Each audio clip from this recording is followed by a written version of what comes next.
اعوذ باللہ من الشیطان الرجیم، بسم اللہ الرحمن الرحیم۔ بہت ہی پیارے مسلمان بھائی اور بہنوں، السلام علیکم ورحمۃ اللہ وبرکاتہ۔ میں غلام مصطفیٰ اور آپ دیکھ رہے ہیں میرا یوٹیوب فیس بک چینل پیام اسلام۔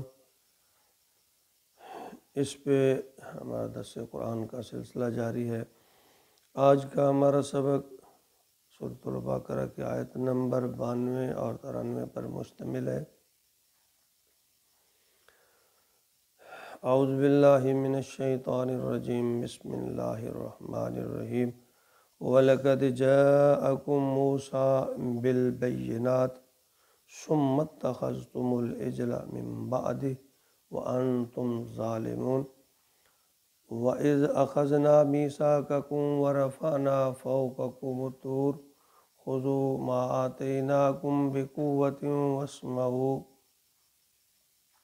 قَالُوا سَمِعْنَا وَعَصَيْنَا وَأُشْرِبُوا فِي قُلُوبِهِمُ الْعِجْلَ بِكُفْرِهِمْ قُلْ بِئْسَ مَا يَأْمُرُكُمْ بِهِ إِيمَانُكُمْ إِن كُنتُم مُؤْمِنِينَ۔ یہاں پھر اللہ رب العزت بنی اسرائیل کا، ان کی نافرمانیوں کا بار بار تذکرہ فرماتے ہوئے امت مسلمہ کو یہ سبق دے رہے ہیں کہ جس طرح بنی اسرائیل نے بار بار میری نافرمانی کی، میں نے انہیں سمجھانے کی کوشش کی، نہ ماننے پر پھر وہ اللہ کے عذاب کے مستحق ٹھہرے۔ تو اللہ یہاں یہ فرما رہے ہیں کہ تم بھی اگر میرے احکامات پر نہیں چلو گے تو جس طرح سابقہ اقوام نافرمانی کی وجہ سے عذاب کے مستحق ٹھہری، تو تم بھی اس کے لیے پھر تیار رہنا۔ پھر اللہ تعالیٰ اس آیت مبارکہ میں وَلَقَدْ جَاءَكُم مُوسَىٰ بِالْبَيِّنَاتِ، اور جب آ چکے تمہارے پاس موسیٰ صریح معجزے اور واضح تعلیمات لے کر، یعنی بنی اسرائیل کو فرمایا جا رہا ہے کہ موسیٰ علیہ السلام تمہارے پاس، اللہ تعالیٰ نے موسیٰ علیہ السلام کو بہت سے معجزات عطا فرمائے تھے۔ یہاں پھر ایک معجزے کا تذکرہ ہے، ثُمَّ اتَّخَذْتُمُ الْعِجْلَ مِن بَعْدِهِ، پھر تم نے اس کی غیر حاضری میں بچھڑے کو اپنا معبود بنا لیا۔ جب موسیٰ علیہ السلام کوہ طور پر اللہ سے ملاقات کے لیے گئے تو پیچھے اس قوم نے بچھڑا جو ہے وہ معبود بنا لیا، تو اس کا تذکرہ ہے وَأَنْتُمْ ظَالِمُونَ، اور تم تھے ظالم۔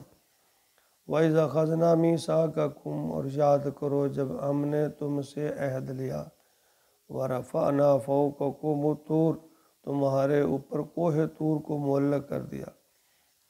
تاریخ میں یہ بات آتی ہے کہ جب ان لوگوں نے بار بار انکار کیا اور کچھ لوگوں نے کہا کہ موسیٰ ہمیں اپنے رب کو اپنے آنکھوں سے دکھا، تو موسیٰ علیہ السلام 40 آدمیوں کو کوہ طور پر لے گئے۔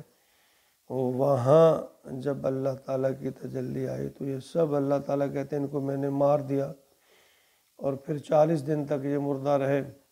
اور پھر اللہ کہتے ہیں کہ میں نے ان کے اوپر کوہ طور کو اٹھا کر نہ اس قوم کے اوپر معلق کر دیا کہ مانو گے یا نہیں، اگر نہیں مانو گے تو اس کوہ طور کے نیچے تمہیں کچل دیا جائے گا۔ تو اس خوف سے پھر انہوں نے دوبارہ جو ہے اپنی اصلاح کی۔ اللہ تعالیٰ فرماتے ہیں خُذُوا مَا آتَيْنَاكُمْ بِقُوَّةٍ وَاسْمَعُوا، پکڑو اس کو جو ہم نے تم کو دیا ہے مضبوطی کے ساتھ، وَاسْمَعُوا، اور سنو۔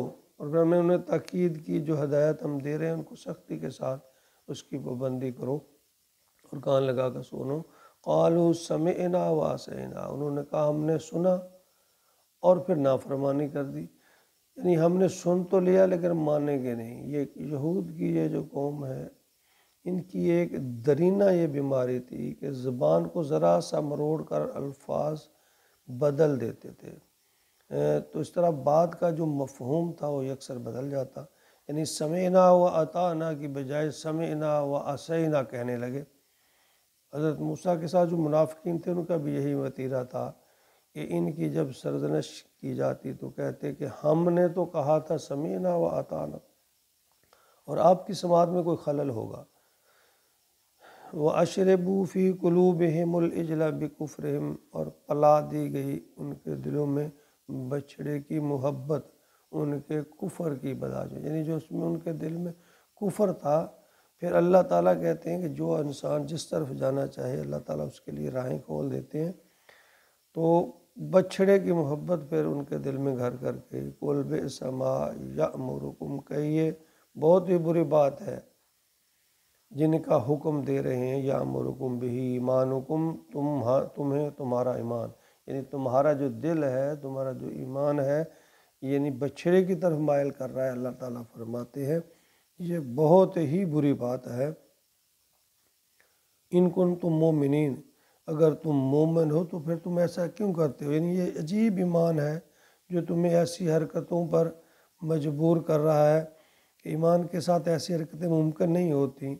آگے پھر ایک اور سچائی، پھر آگے اگلی حدیث میں یہاں جو تذکرہ ہو رہا ہے بنی اسرائیل کا، بار بار ان کے فرمانیوں کا، تو دراصل یہ امت مسلمہ کے لیے ایک سبق ہے کہ تمہارے پاس راہ ہدایت یعنی اللہ کی کتاب موجود ہے، اللہ کے نبی کا فرمان موجود ہے۔